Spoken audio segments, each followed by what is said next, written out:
What's up, y'all? Episode 1, Clear the Deck. It's opening day. Pirates play baseball later today. 4 o'clock Miami Marlins. I appreciate you tuning in.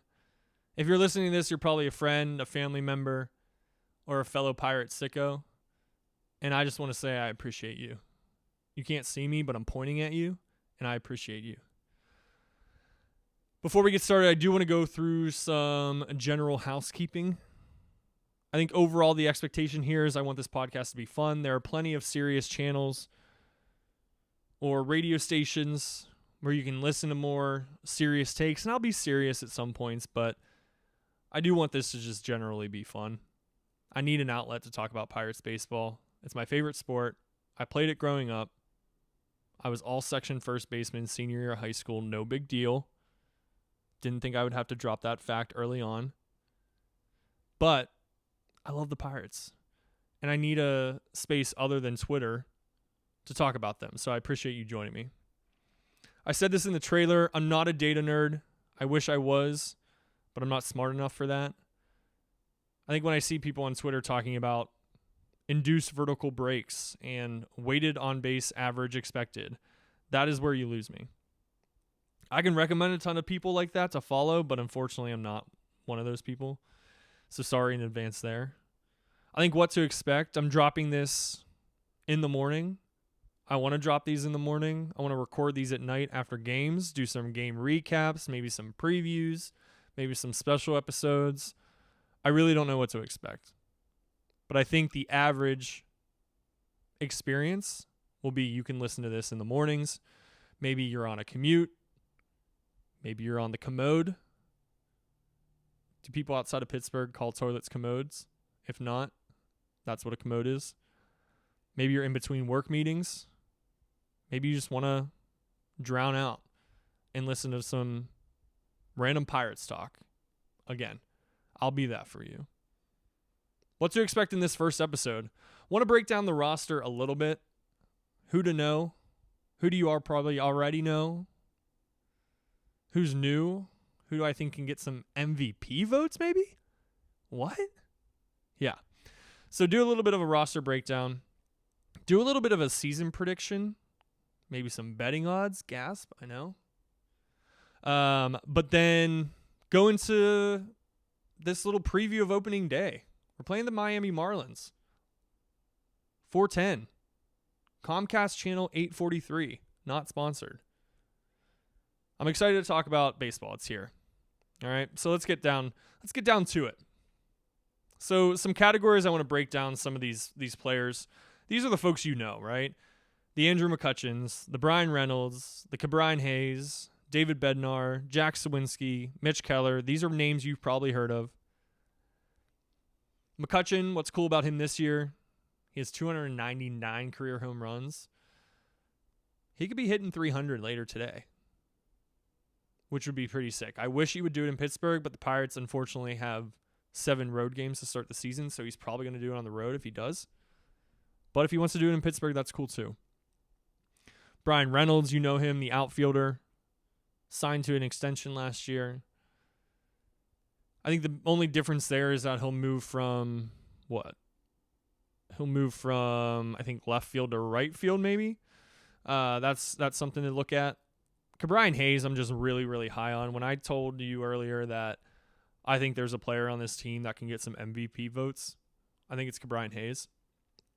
And I say that because we know he's an elite defensive player, but I think if he can just be above average on offense, which we saw that the second half of last year, saw an uptick in power, saw an uptick in average, I think he can get some MVP votes. My season tickets this year are right on third base line. I'm going to be screaming at him a lot. All positive things, affirmations. I think he can get some MVP votes this year. I'm really excited. And he crushed the ball in spring. He was hitting the hide off the ball, the leather off the ball, whatever they call it. He was great this spring. David Bednar, the closer, you know him. He's still on the team. The man loves icy light. Man of my heart. He's going to be the closer after Aroldis Chapman comes into play, which we'll talk about him later. He had an interesting offseason. I think the only thing to recognize about Bednar that, yes, he's the home favorite. He's from Mars. People love him, and rightfully so. He's one of our best players. I'm a little bit worried about how many times he gets injured. We saw a little bit of that last year. We saw a little bit of it in spring training. So, something to look at there. I think the bullpen has the potential to be really good, and obviously Bednar is a huge part of that. But I do worry about him a little bit with the injury bug. Jack Suwinski, he's going to do one of two things, honestly. He's going to hit a home run or he's going to strike out. Not a lot of much else out there. He had 26 home runs last year, which was pretty impressive. Can he get to 30? I think so. I think the only difference, or maybe the only factor of him not getting to 30 home runs is how many times is he going to be in the lineup against left-handed pitching, because he struggles there. So something to think about. I do think he can get to 30, but how many times is Shelton going to actually put him in the lineup against lefties? Something to look at. And I think the first 7 games that I mentioned that are away, 6 of those are going to be against left-handed pitching, probably. At least in the starters. So something to look out there. Mitch Keller got paid this offseason. 5 years, $77 million. Had a really good first half last year. Was like a top 10 pitcher in a lot of different categories. Second half, not so great. Can he string together a full season? I don't know. I hope so. We paid him a lot of money. A team, I would say, very team-friendly deal. Mitch didn't have to do that, but I think he really likes playing in Pittsburgh. I'm going to be rooting for him hard. Had 200-plus strikeouts last year, too, so he's legit. Saw some flashes of that again in the spring, but want to see that an entire 6 months in 2024. This next category, these are guys who I'm like, who love baseball. You want these guys on your team. 3 of them. Henry Davis, Jared Jones, O'Neal Cruz. Jared Jones, new pitcher, number 3 prospect on the team. Throws 99, 100, tight slider. See a lot of whiffs, a lot of swings and misses when he pitches. He was a guy where I was like, Ben Cherington, general manager, if you put him on this team, I don't have a lot of faith in you, but I'm going to respect you if you put him on the team. Because he's easily, aside from Mitch, just because he has more experience, he's the second best pitcher on this rotation. So if you don't know him, he's new this year. He's a rookie. He's quoted in articles saying, like, when I'm on the mound, I have an FU attitude. That's the kind of guy I want on my team. He's going to be really exciting. And I think he's slotted to pitch in the 3rd game of the year this year against Miami, which means he would start the home opener in Pittsburgh on April 5th, which I will be there. Section 125. Shout out. Next guy on this list, Henry Davis. I think they did him dirty last year, shoving him in the right field when he's a catcher. That's what he knows how to do. So he's finally the primary catcher. He deserves it. Hits absolute lasers, whether it's a double or a home run or whatever it may be. He's just hitting the ball very, very hard, and pitchers should be afraid of him. He's another guy who just like lives and breathes baseball. Does not care about anything else. Is pissed off when he does well. Is pissed off when he doesn't do well. He wants to be better at every stage of the game, and I appreciate that.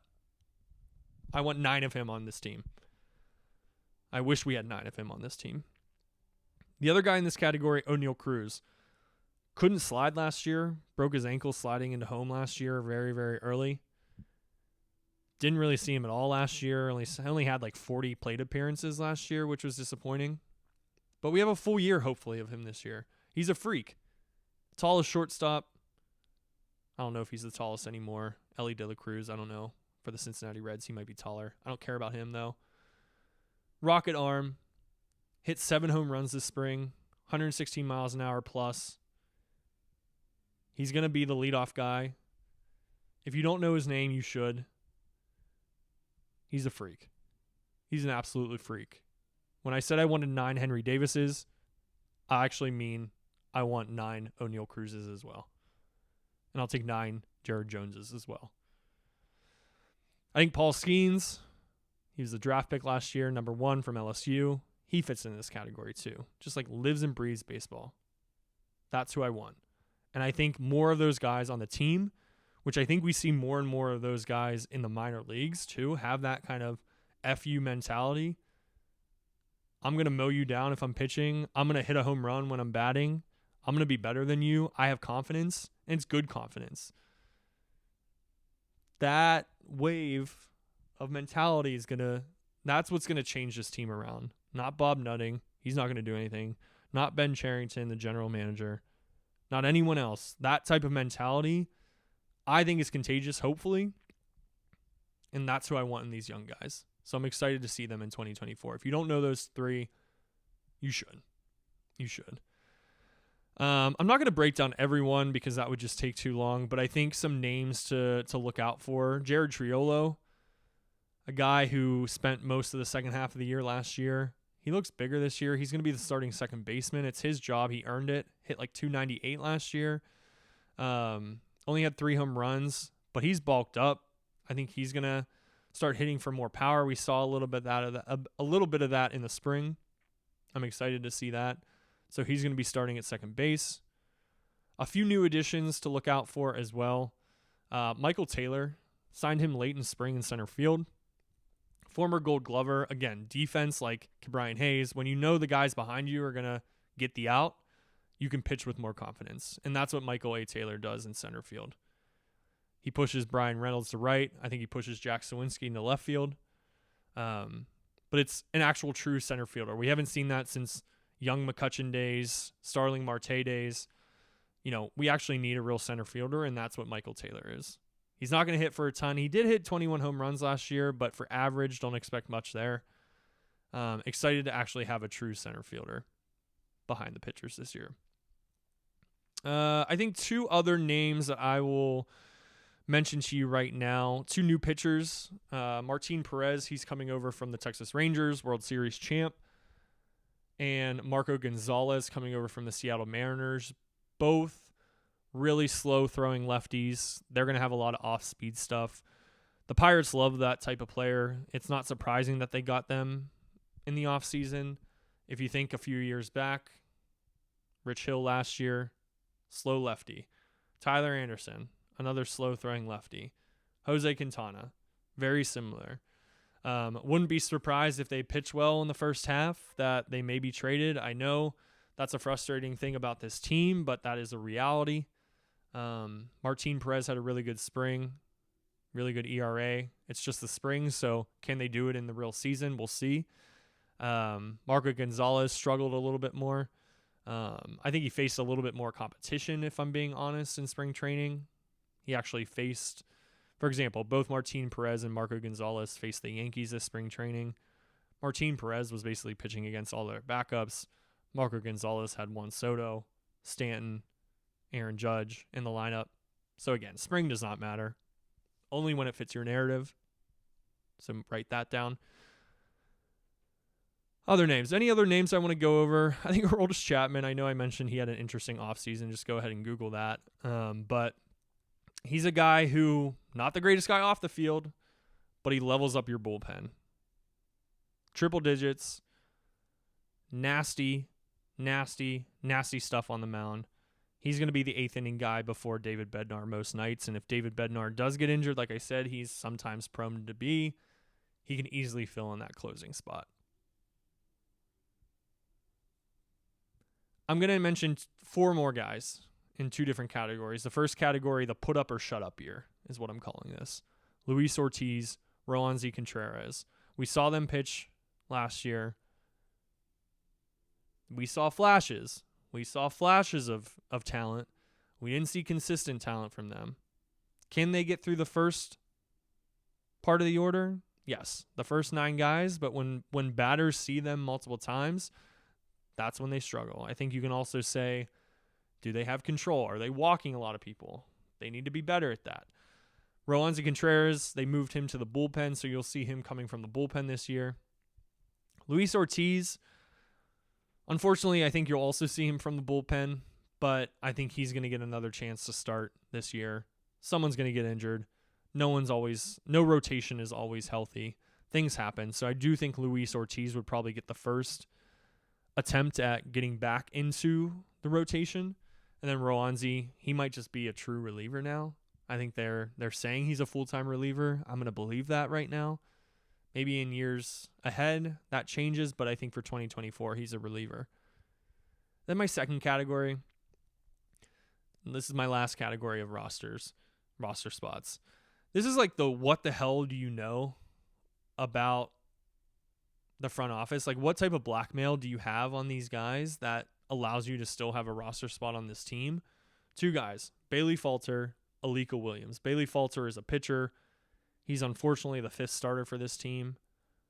I saw a few things on Twitter today that were trying to like say he actually has some pretty good stats outside of a few starts last year. I don't care about that. He hasn't been good. He hasn't been consistent. I don't think he has a long-term spot on this team. I think he's just filling some space until a Paul Skeens comes up later in the year. Hopefully, that's the hope. Maybe Skeens comes in, May. I think that's when a lot of folks have him projected to come up. So we're going to see maybe, 6 or 7 starts out of Bailey Falter. I hope he does well. I'm not rooting for him to not do well. There hasn't been a track record of success there. So again, it's like, what does he know about this team, about Bob Nutting? Does he have, the potential to stay on this team? I don't think so. So I don't know why he is. I could talk about that forever. I'm going to stop myself. Alika Williams is in the same way, only he's a shortstop. He's really good defensively. I understand why he's on this team because he can be really good defensively, but he's not a starter. He hit really poorly last year. If he does hit the ball, it's going to be a weak single somewhere or a flare out into the outfield. It's just not long-term success. We haven't seen that track record of success with him. I think eventually probably Nick Gonzalez or Liover Peguero in the minors come up and take his place, but for right now, I hope it's just April and May that we have to deal with these two guys. Hopefully less than that, but probably April and May. There are other players on the team, obviously. We'll talk more about them as it's more appropriate throughout the year. But just wanted to talk about the highlights there. Next part of this, I want to talk a little bit of a season preview, what to expect. Listen, I'm the biggest homer there is in Pittsburgh probably for the Pirates. I get a little defensive when I hear criticism, specifically of the players. I don't care about if you criticize Bob Nutting or Ben Cherington. I am on that train as well. So just know that some of these predictions are coming from the biggest homer fan out there. So take that into consideration.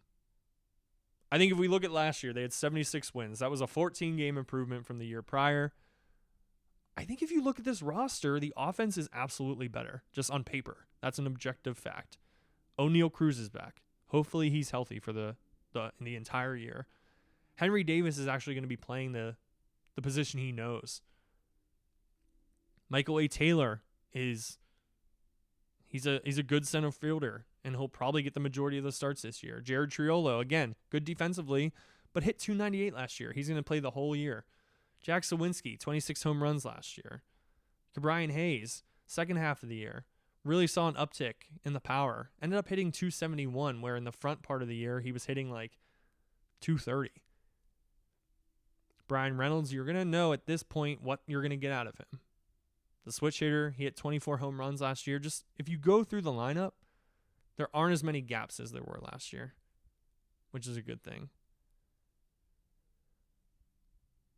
The over-under is 75.5. I think the thing to worry about, I talked about the offense being better. I think the thing to worry about here is the rotation. They're taking a step in the right direction with bringing up Jared Jones. Mitch Keller, we know kind of what to expect there. The question on him is, can he put a full year together? He had a really good first half again last year, but struggled in the second half. You hope, especially with the extension, that he can put together a full year. And then you have veterans in Martin Perez and Marco Gonzalez who are looking for bounce-back years, right? And then you have the fifth starter, Bailey Falter, which I already told you my thoughts on him. I think he's only there for a month or so until Paul Skeens comes up, hopefully. I think when you look at the team top to bottom, their season projection right now through Fangraphs is 77 wins. I think, again, I'm taking the over. If you're betting it on FanDuel or some other sportsbook, it's 75.5. That means they just have to they have to just win the same amount of games that they had last year, which I think is absolutely doable with a better lineup, more consistent, hopefully, starters, aside from maybe the Bailey Falter situation.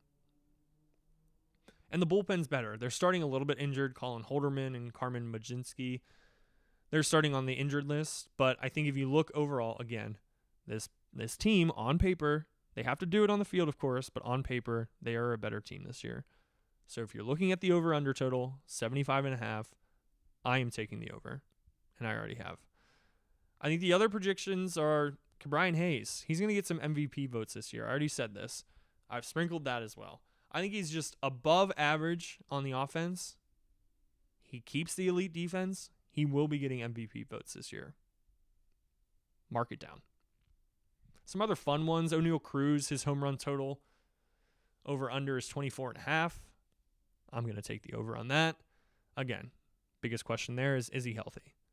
But he's going to be batting lead up if he is. He's going to get a ton of at-bats. He hit 7 home runs in the spring. I just told you spring training doesn't matter, but it does when it fits your narrative. And this is one of my narratives. O'Neal Cruz will hit more than 24.5 home runs. There's also a little bit of a bet that I took for O'Neal Cruz to hit 40 home runs and steal 40 bases.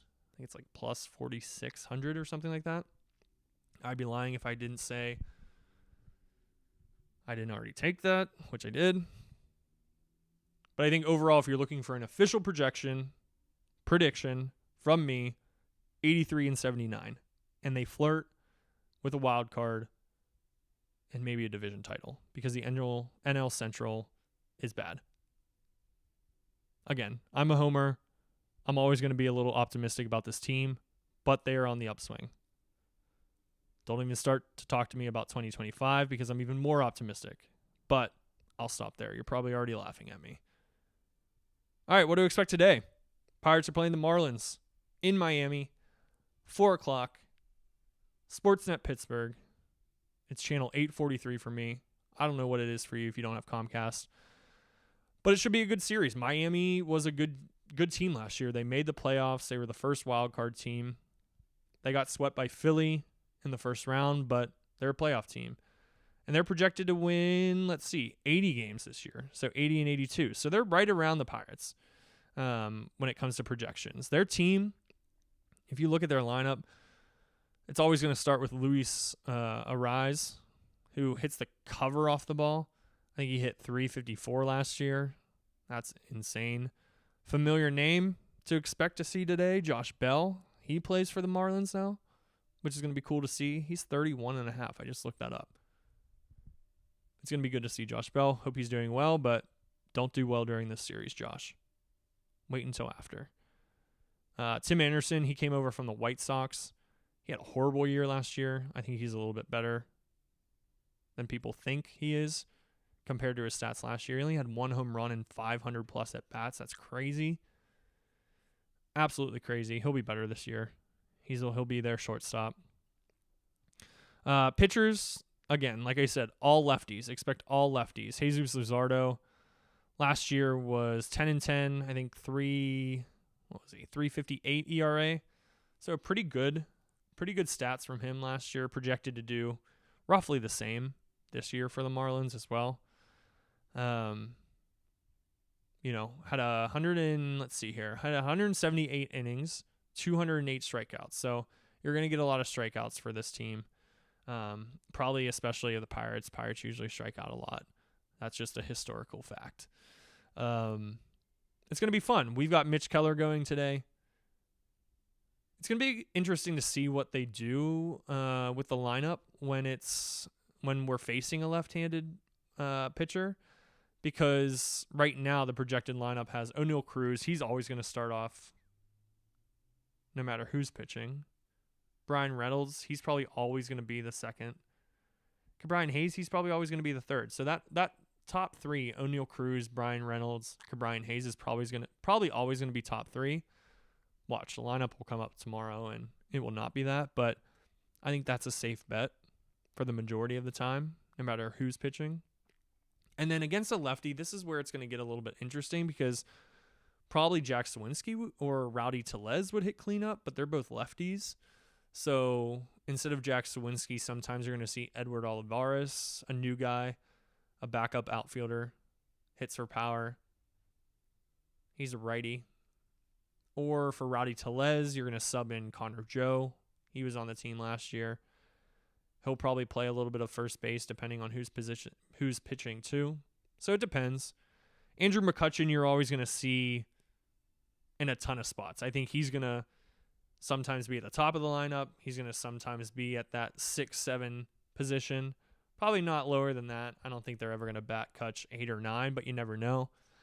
And then the last 2 spots in the lineup are much better than it has been in years past. Right now, it's probably going to be Michael Taylor, center fielder, and Jared Triolo, probably changing spots depending on how they're doing. That's a nice lineup. So I'm excited about baseball being back, as you can tell. You got 4 games against the Marlins, Thursday, Friday, Saturday, and Sunday, Easter. I will be recording probably some game recaps, which I'm excited about. Probably nights, and then have those drop in the morning. That's my goal, hopefully, to have these ready for you on Spotify and YouTube early in the morning so you can listen to them throughout the day as you work or get ready for the day, get ready for the game, whatever it may be. So expect that moving forward. I'm going to try to do as many as I can. Again, record at night for 20, 30 minutes and then, add some music in the front end and the back end and then drop it in the morning. Right now, I'm just on Spotify and YouTube. Maybe there will be more. I think it's pretty easy to get it up on Apple Podcast as well, but I got to figure that out. But expect it to at least be on Spotify and YouTube. And again, who knows what this will be. I just want to have some fun talking about the Pirates. I hope you can share it maybe with a friend. I think if I'm a good host, I should say subscribe and follow on Spotify and YouTube if I want to actually do this for a really long time and get some followers, which would be cool. So not something that's an expectation, but if you want to, go for it. And then let me know your thoughts. Text me if you have my number because you're probably my friend or a family member, or reach out to me on Instagram or Twitter or whatever. And look this up. Clear the Deck. It's going to be on Spotify and YouTube, and then we'll go from there. Have a good opening day. Have fun. Be safe. Let's go Bucks.